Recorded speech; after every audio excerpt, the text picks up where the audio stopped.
Hey y'all, hey, what's up? My name's Shade. My channel's Live Life if you're new.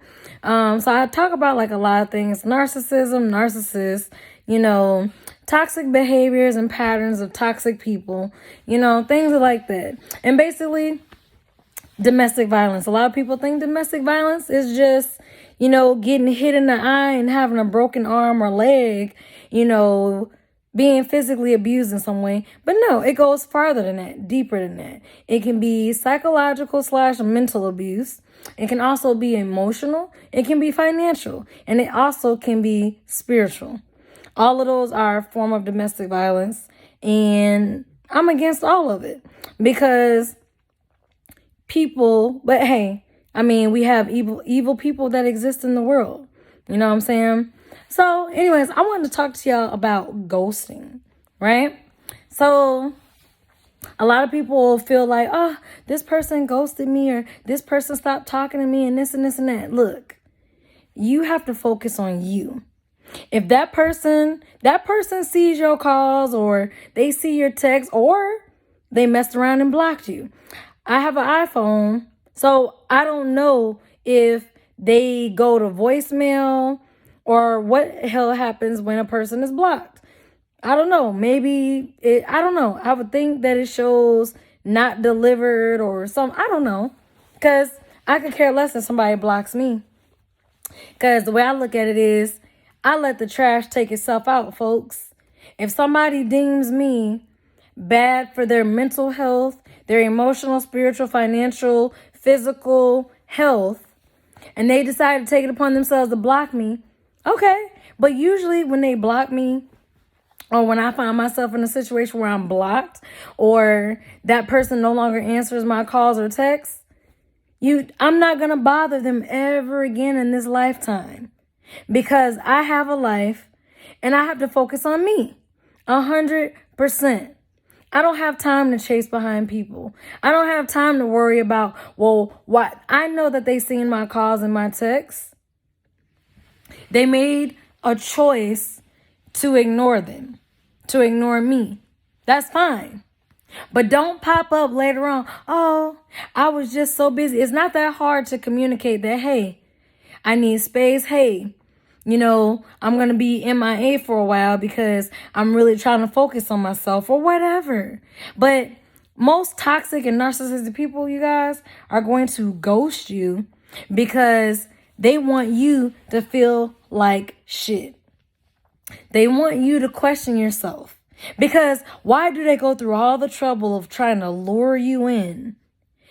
Taking you on dates, calling you and being on the phone with you for hours, texting all day. Personally, these days, I don't really have time to be on the phone all day or text all day. I have time to be creative and to build my life and to focus on the vision that God put in me to fulfill. Okay? And I don't have time for distractions. Satan's servants are distractions. They are hindrances from your blessings. When a blessing is coming your way, the attacks become stronger. When you find people, family, friends, or whoever, suddenly verbally abusing you and attacking you, trying to make you doubt yourself and your capabilities and who you are. Are you sure you're of God? Are you sure you're capable of running a business? Are you sure you want to do YouTube? Are you sure? I don't have time for people that plant seeds of doubt. Doubt is a demon because God for sure, told me and has shown me what it is that I'm supposed to do while I'm here. It's not for everybody to comprehend why I move the way that I move or why I do what I do. That's between me and God. So if you don't like how I move, how I talk, how I walk, or how I this or how I that, why are you trying to infiltrate my circle? Not everybody needs to be in your personal space. You know what I'm saying? And it's up to you to vet the new people that have entered your life. Yeah, it's okay to like meeting new people, going places, but you still got to have time for yourself. And if that person can't respect your me time, your space that you allow yourself, if they have a problem of you, if they call you and you just don't feel like talking on the phone and you say, hey, I don't feel like talking on the phone, or better yet, you see that they call, but you just don't get around to calling them back because you're busy and they can't respect that or get it, that's not somebody you need around you. Why are they getting mad because you don't call or text them back? I can see if you've been doing it 3-4 months in a row or something, just calling, texting, and they just never reply, never respond. Well, I would have stopped after like 2 weeks. You know what I'm saying? Like, you know what I'm saying? I'm the type that I'll call and text somebody. If they don't respond, okay, I'll give it a little time, whatever. Either they'll hit me back or they won't. I'll message again. If they never say anything back, I let that person go. I don't sit there and get mad. Well, why didn't they text me back? Why didn't they call me back? That's called entitlement. You feel entitled to that person's time, their space, their energy for whatever reason. Let me tell you, when you have a light, people who are lost in darkness don't want you to shine. They do not want to see you being successful, let alone more successful than them. They don't want to see you happy and they're miserable. They don't want to see you achieving everything your heart desires. And, they're getting all the karma for all the toxic, negative, evil things that they're doing. When someone is like, it must be nice to have a good job. It must be nice to eat every day. What? I mean, yeah, because I'm blessed and I'm highly favored and I'm divinely protected. So if you have an issue with how I'm living my life, because I don't believe God wants you to live a unfulfilling life. Satan wants you to live an unfulfilling life. That's why he continuously sends his soldiers, his little minions, pawns, to you to try to intervene and block your blessings. They can never block your blessings. They can only delay it. And you have to make a choice between how much of a good life you want to live and how much this person is depriving you of living that good life. If every time they talk, I told y'all, people are consistent liars, consistent complainers, consistently broke, consistently angry, consistently sorry, sad, moody. People show you who they are. When their behavior is consistent, people show you how they feel about you. So when someone ghosts you, when they return, because they always return, you in return ghost them. Don't reply. Or if you decide to reply, show them that they ain't nothing, that they don't mean nothing to you. Give them the same energy and the same respect. They didn't care about your feelings when they ghosted and hurt your feelings, right? You got to stop being, I don't want to hurt their feelings. They didn't care about hurting your feelings and disappearing. They didn't care about your feelings when they never called, never text back. They didn't care about your feelings. They only cared about them and what they thought and how they felt. They're always going to come back. I'm sorry. I didn't mean. No, we are adults. People know their intentions, their motives, they know. They're not going to share that with you. When you're an empath and you're just genuine and authentic, you got to have discernment to know. When someone walks away from you, let them go. But know this, chosen one, that they're always going to try to return. You think that they've disappeared. No, they're watching. They are watching you from a distance. They are off in the bushes, peeking. They're off on a hill with their binoculars watching. And when they see a blessing is coming your way, that's when they're going to pick their bags up, their little bum bags, and walk down that hill and put up and set up camp on your site. Hey, how you doing? You good? Yeah, I'm sorry. They're always going to have excuses. They will never take responsibility and accountability for being a piece of shit.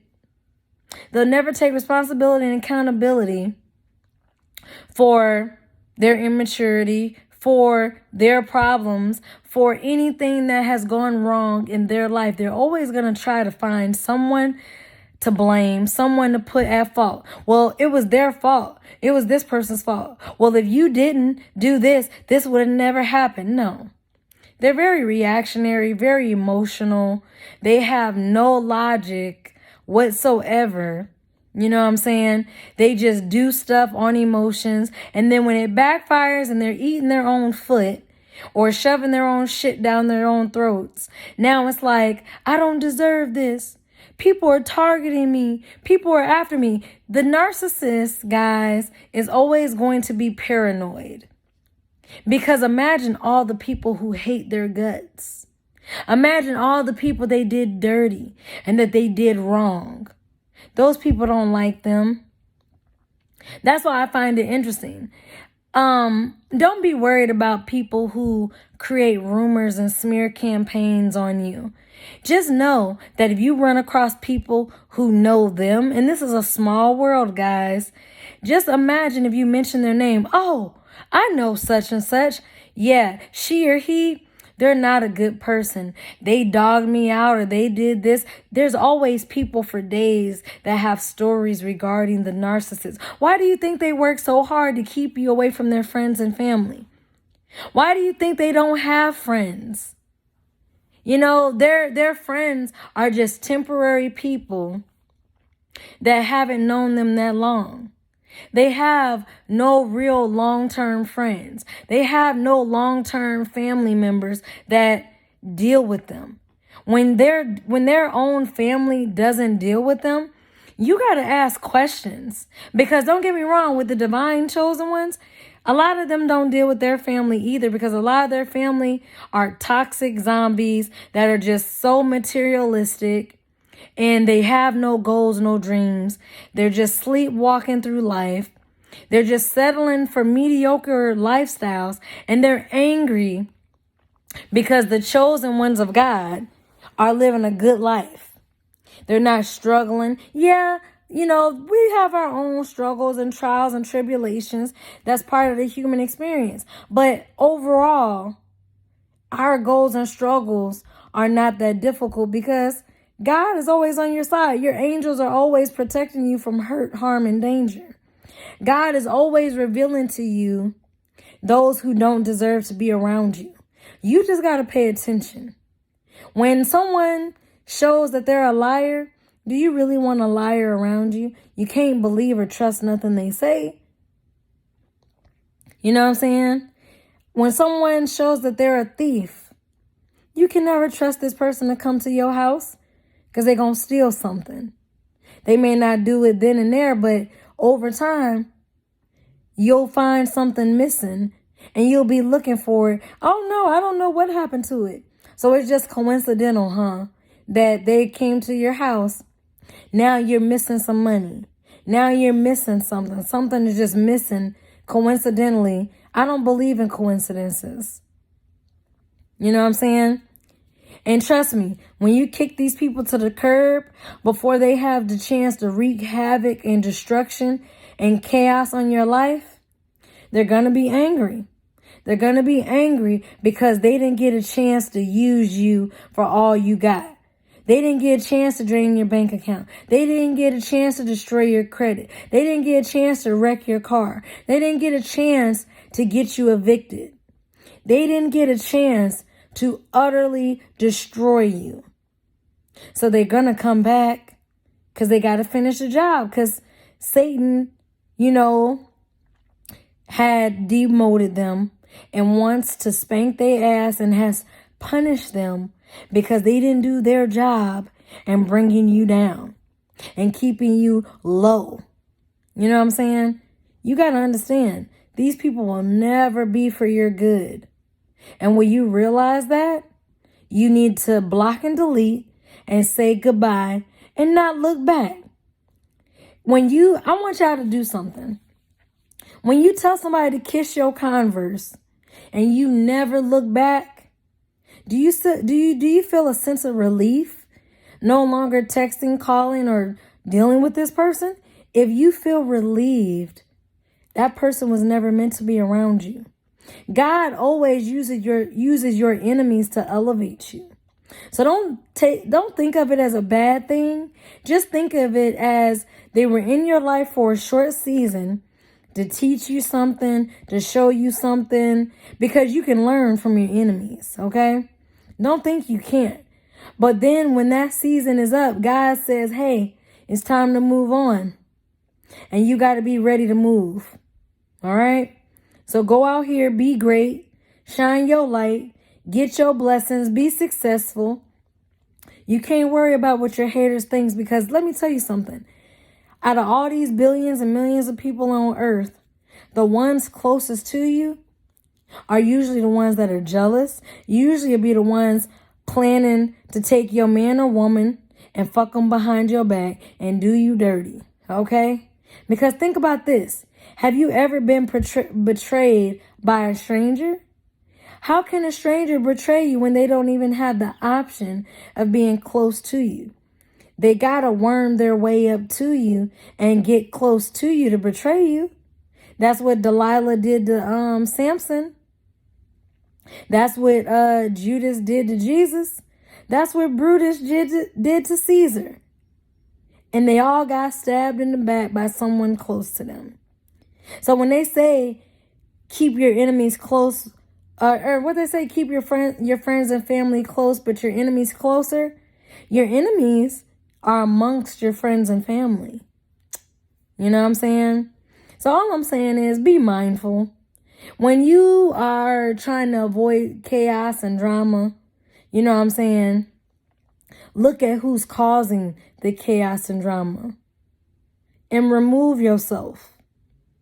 Anyways, y'all, go be great. Peace, positive energy always creates elevation. So be positive, stay loving, stay in the light. You know what I'm saying? It's rough out here for these people. It's rough out here for these demons because they're seeking what they can kill, steal, and destroy. They are seeking weak people, weak-minded people that they can use and abuse. You know what I'm saying? So don't be a punching bag for these people. You go and you be the best person that you can be for yourself, for your kids, for your family, and just for people, because God has you in a position to bless other people, good and bad. It doesn't matter. You are doing God's work. You know what I'm saying? And you got to put your divine connection before any and everybody else. Everybody out here wants to be holy. Nobody wants to be labeled toxic, labeled negative, labeled broke, busted, and disgusted, and can't be trusted. Nobody wants to be labeled these horrible things. Nobody's going to come out and just say, I'm a horrible mother. I'm a horrible father. I'm a disgusting human being. They're not going to come out in the open and say these things. That's why you have ears to listen, eyes to watch, and just sit back and observe what people show you. Because true colors always come out, y'all. You just can't be in denial. If a person shows you their true color is yellow, stop trying to paint them red. If their true color is purple, stop trying to paint them green. They are what they are, and it is what it is. It is what it is. All right, y'all. Be great. Peace.